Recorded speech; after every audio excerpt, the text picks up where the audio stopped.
SR builders and promoters Thanjavur நேயர்களுக்கு அன்பு வணக்கங்கள். வாங்க இன்னைக்குள்ள வீடியோ என்னன்னு பார்க்கலாம்.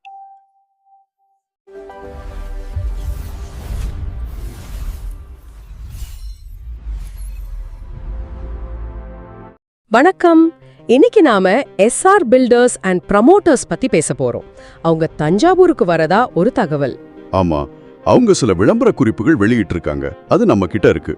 சரி, இந்த அலசல்ல அந்த குறிப்புகள்ல என்ன இருக்கு, எஸ்ஆர் பில்டர்ஸ் என்ன சொல்ல வராங்கன்னு கொஞ்சம் ஆழமா பார்க்கலாம் இல்லையா?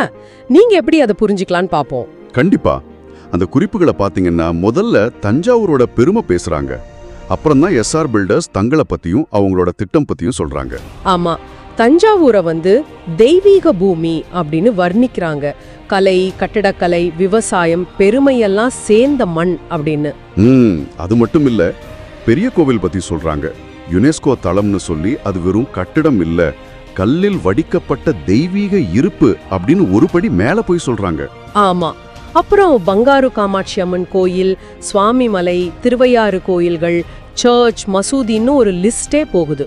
சரி, இதுல கவனிக்க வேண்டியது என்னன்னா, அவங்க அந்த இடங்களோட ஆன்மீக கலாச்சார முக்கியத்துவத்தை ரொம்ப அழுத்தமா சொல்றாங்க. வழிபாட்டில் பன்முகத்தன்மை, ஆன்மாவில் ஒற்றுமை மாதிரி வாக்கியங்கள்லாம் இருக்கு. தஞ்சை மராட்டிய அரண்மனை, சரஸ்வதி மஹால் பத்தியும் சொல்றாங்க. காலத்தால் அழியாத கதைகள் அப்படின்னு. அப்புறம் காவேரி டெல்டா, தஞ்சாவூர் பெயிண்டிங்ஸ், இசை, நடனம்னு. ஆமா, இப்படி தஞ்சையோட ஒரு முழு சித்திரத்தை தராங்க. மக்கள் கூட மென்மையானவங்க ஆனா உறுதியானவங்க, பாரம்பரியம் மிக்கவங்க ஆனா முற்போக்கானவங்க ஒரு வர்ணனை. சரி, இதெல்லாம் சொல்லி தஞ்சாவூரோட அந்த ஆழமான அடையாளத்தை முதல்ல நல்லா நிலைநிறுத்துறாங்க. இது எதுக்கு? இது ஒரு முக்கியமான உத்தி. அதாவது, நாங்க வர்றது ஏதோ ஒரு சாதாரண இடத்துக்கு இல்ல, இவ்ளோ சிறப்பு வாய்ந்த ஒரு இடத்துக்கு வர்றோம், அந்த பாரம்பரியத்தை நாங்க மதிக்கிறோம் அப்படின்னு சொல்லாம சொல்றாங்க. தமிழ்நாட்டின் கலாச்சார தலைநகரம், தமிழ் பாரம்பரியத்தின் ஆன்மா அப்படிங்கிற வார்த்தைகள்லாம் அதான் காட்டுது. புரியுது. இந்த பின்னடியில தான் அவங்க தங்களோட பிரவேசத்தை பத்தி பேசுறாங்க. ஏதோ வரலாற்று மாற்றம், ஒரு புரட்சி வரப்போகுது அப்படின்னு சொல்றாங்களே. ஆமா, அந்த வார்த்தையை அவங்க பயன்படுத்துறாங்க. கட்டுமான உலகத்துல ஒரு புரட்சி அப்படின்னு. புரட்சியா? அப்படி என்ன பண்ண போறாங்களாம்? அவங்க சொல்றத வச்சு பார்த்தா 4 முக்கியமான விஷயங்கள்ல கவனம் செலுத்த போறதா தெரியுது. 1, பிரீமியம் குவாலிட்டி, அதாவது உயர்தரம். சரி. 2வது, மலிவு விலை, கட்டுப்படியாகிற விலையில. ஓகே, இது ரெண்டும் கொஞ்சம் முரணா இருக்கே. உயர்தரம் ஆனா மலிவு விலை. அதுதான் அவங்க சொல்ல வர்ற புரட்சியா இருக்கலாம். அடுத்து 3வதா, கலாச்சார மரியாதை. அதான் இவ்வளவு நேரம் தஞ்சாவூர் பத்தி பேசிட்டு இருந்தாங்க இல்லையா? ஆமா. 4வது, நவீன கண்டுபிடிப்பு, அதாவது மாடர்ன் இன்னோவேஷன். தரம், விலை, கலாச்சார மதிப்பு, நவீன வசதி, இது எல்லாத்தையும் ஒன்னா தஞ்சாவூர்ல கொடுக்க போறோம்னு சொல்றாங்க. கேட்கறதுக்கு நல்லாதான் இருக்கு. ஆனா இந்த விளம்பர குறிப்புல எப்படி இதெல்லாம் செய்ய போறோம்னு ஏதாவது சொல்றாங்களா, இல்ல வெறும் வாக்குறுதி மட்டும்தானா? அது நீங்க கேக்குறது கரெக்ட். இந்த குறிப்புல என்ன செய்ய போறோங்கிறத விட என்ன ரிசல்ட் கொடுப்போங்கிற வாக்குறுதி தான் அதிகமா இருக்கு. உதாரணமா கலாச்சார மரியாதைன்னு சொல்றாங்க. அதுக்கு தஞ்சாவூர் பெருமையை பேசுறாங்க. ஆனா அவங்க கட்டுற வீடுகள்ல அந்த மரியாதை எப்படி வெளிப்படும்னு இதுல நேரடியா இல்ல. ஒருவேளை அடுத்த அறிவிப்புல சொல்லுவாங்க போல. அதோட ஒரு இரகசியம் வேற சீக்கிரம் வருமா. தஞ்சாவூர் இதுவரை கண்டிராத ஒன்று நடக்க போகுதாம். இது கொஞ்சம் மிகையா தெரியல? நிச்சயமா, இது மார்க்கெட்டிங் உக்தி தான், எதிர்பார்ப்பை ஏத்துறதுக்கு. ஆனா இது மூலமா அவங்க சொல்ல வர்றது, நாங்க தஞ்சை சந்தையில ஒரு பெரிய தாக்கத்தை ஏற்படுத்துவோம் அப்படிங்கிறது தான்.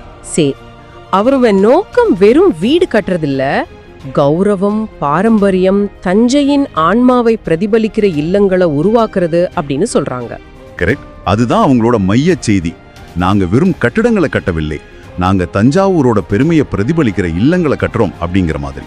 ஆக சுருக்கமா சொல்லணும்னா, எஸ்ஆர் பில்டர்ஸ் தஞ்சாவூரோட புகழ ஒரு அடித்தளமா பயன்படுத்துறாங்க. அதோட தரம், விலை, நவீன வசதி, பாரம்பரியத்துக்கு மரியாதைன்னு எல்லாத்தையும் கலந்து ஒரு பெரிய மாற்றத்தை கொண்டு வர்றோம்னு ஒரு நம்பிக்கை உங்களுக்கு தராங்க. சரியா சொன்னீங்க. ஆனா இங்க நாம யோசிக்க வேண்டிய ஒரு விஷயம் இருக்கு. இந்த தகவல்கள் எல்லாமே எஸ்ஆர் பில்டர் சைட்ல இருந்து வருது. அவங்க ஒரு பக்கம் கலாச்சார மரியாதை, பாரம்பரியம்னு பேசும்போதே இன்னொரு பக்கம் புரட்சி, வேகமான வளர்ச்சி அப்படின்னு சொல்றாங்க. இந்த ரெண்டும் எப்படி ஒத்து போகும்? ஆமா, இது முக்கியமான கேள்வி. இந்த வளர்ச்சி, இந்த புரட்சி, அவங்களே போற்றுகிற அந்த தஞ்சாவூரோட உண்மையான ஆன்மாவை எப்படி பாதிக்கலாம், பாதிக்காம இருக்குமா? அதுதான், இந்த மாற்றம் நடக்கும்போது பாரம்பரியம் எப்படி பாதுகாக்கப்படும், இந்த மாதிரி வளர்ச்சி வரும்போது நீங்க அதாவது பொதுமக்கள் என்ன கேள்விகள் கேட்கணும்? இது ஒரு சிந்திக்க வேண்டிய விஷயம். பாரம்பரியத்துக்கும் நவீனத்துக்கும் நடுவுல அந்த சமநிலையை எப்படி கண்டுபிடிக்கிறது? நீங்க யோசிச்சு பாருங்க. உங்களுக்கு மேலும் தகவல் தேவைப்பட்டா அவங்களோட தொடர்பு எண் 071005649, அப்புறம் வெப்சைட் www.srbuilderstn.com கொடுத்துருக்காங்க. இந்த தகவல்களை வச்சு நீங்க எஸ்ஆர் பில்டர்ஸோட தஞ்சாவூர் பிரவேசத்தை எப்படி பாக்குறீங்க? யோசிங்க. அடுத்த அலசல்ல சந்திப்போம்.